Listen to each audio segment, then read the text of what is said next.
Germanton hospital. Orthopaedic से मुताल्लिक हर मरीज यहाँ शिफायाब।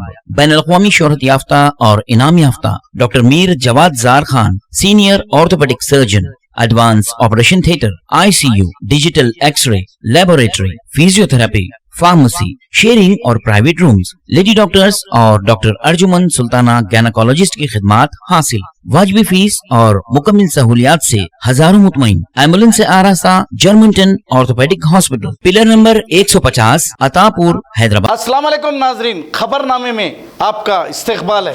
तेलंगाना में 5186 नए कोविड केसेस पाए गए हैं, 7954 केसेस रिकवर हुए हैं और 38 लोगों की मौत वाक़ई हुई है।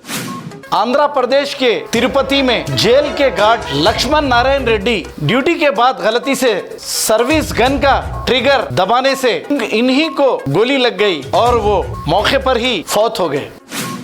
मध्य प्रदेश के कोतवाली पुलिस स्टेशन हुदूद में लॉकडाउन के बावजूद 20 से 25 नामालूम अफराद बाइकों पे सवार हवा में फायर करते हुए लोगों को डरा रहे हैं और लोगों को ये कह रहे थे कि अपने अपने घरों में रहो। अब ये पुलिस है या फिर कौन है, ये पुलिस इंक्वायरी करेगी। जिसकी इत्तला मिलते ही एडिशनल SP रॉय सिंह ने कुछ लोगों को गिरफ्तार भी कर लिया है।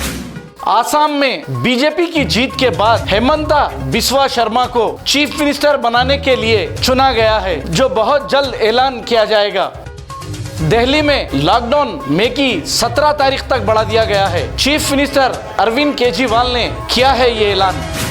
इंडिया में 4,03,738 नए केसेस पाए गए हैं, 3,86,444 लोग रिकवर भी हुए हैं और 4,000 लोगों की सारे इंडिया में मौत हुई है। अफगानिस्तान काबुल में हुए ब्लास्ट में 53 लोगों की हुई है मौत। ये ब्लास्ट सैयदुल सुदा हाई स्कूल के करीब किया गया था। उत्तर प्रदेश में भी कोविड के बढ़ते केसेस को देखते हुए मई की 17 तारीख तक कर्फ्यू बढ़ा दिया गया है। उत्तर प्रदेश के सीतापुर गांव में 30 साला महेंद्र यादव ने अपनी बीवी शांति यादव को फांसी देकर मार दिया गया है। इसके बाद